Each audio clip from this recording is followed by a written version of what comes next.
इस बार यूपी में बीएसपी की 5वीं बार सरकार बनाने के लिए आप सभी लोगों के साथ साथ मैं भी हर स्तर पर अपनी पूरी ताकत लगा दूंगी, कोई कभी छोड़ूंगी। दोस्तों, लखनऊ आज फिर से नीला हो गया क्योंकि बसपा सुप्रीमो मायावती ने काशीराम जी की पुण्यतिथि पर ऐसा राजनीतिक शक्ति प्रदर्शन किया कि पूरे यूपी की सियासत हिल गई।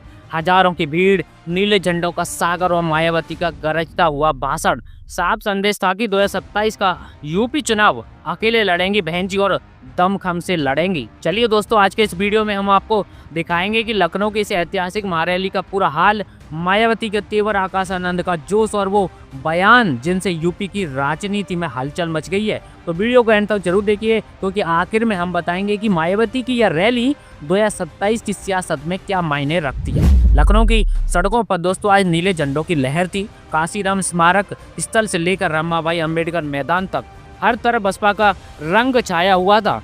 हर जिले, हर विधानसभा से आए कार्यकर्ता अपने कंधों पर नीले झंडे, हाथी के झंडे और दिल में एक ही नारा, काशीराम का मिशन अधूरा करेंगी मायावती पूरा।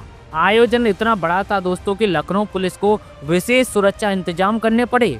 रैली स्थल पर मायावती पहुंची तो भीड़ ने नारे लगाकर उनका जोर से स्वागत किया। जय भीम, जय भारत, मायावती जिंदाबाद, इस प्रकार के कुछ नारे गूंज रहे थे। और फिर करीब 1 घंटे तक मायावती ने मंच से अपनी राजनीतिक रणनीति और विचार रखे। उन्होंने साफ कह दिया 2027 का चुनाव बसपा अकेले लड़ेंगी।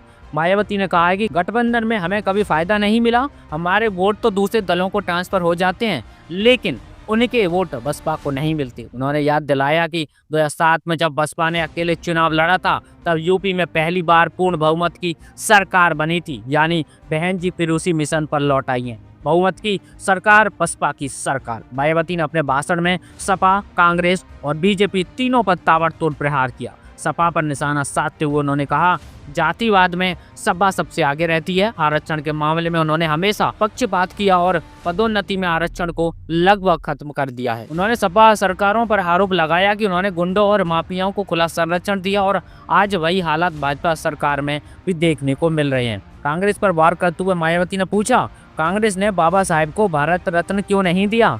उन्होंने कहा कि कांग्रेस हमेशा संविधान की नाटकबाजी करती रही है जबकि असली सम्मान तो बसपा ने ही दिया है। भाजपा पर बोलते हुए मायावती ने कहा, भाजपा की योजनाओं का लाभ जमीनी स्तर तक नहीं पहुंचता। लेकिन दोस्तों यहाँ पर उन्होंने एक दिलचस्प बात भी कह दी। उन्होंने भाजपा सरकार की सराहना भी की। उन्होंने लखनऊ के स्मारकों के रखरखाव के लिए टिकट की व्यवस्था को बहाल किया।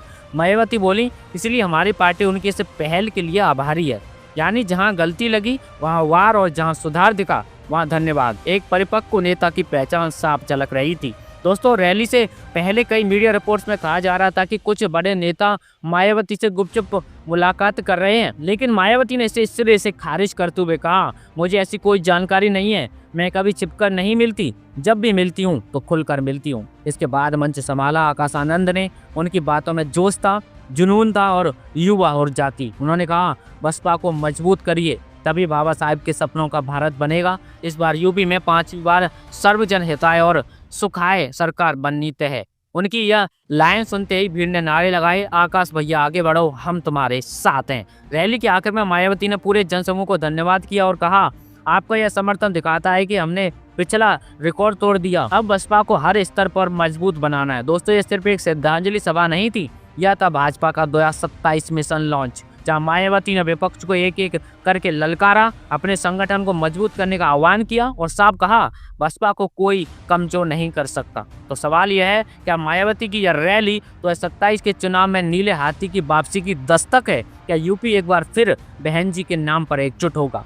आप क्या सोचते हैं, क्या मायावती 2027 में एक बार फिर सत्ता में लौट पाएंगी? नीचे कमेंट में अपनी राय हमें जरूर बताइए और अगर आपको ये वीडियो पसंद आया है तो वीडियो को लाइक, शेयर और सब्सक्राइब करना मत भूलिए क्योंकि ऐसी ही हर बड़ी सियासी हलचल की सटीक खबर आपको यहाँ पर मिलेगी। चलिए, जल्दी मुलाकात होगी अगली किसी अन्य खबर के साथ। तब तक के लिए अलर्ट आवाज न्यूज चैनल पर बने रहिए। नमस्कार, जय हिंद।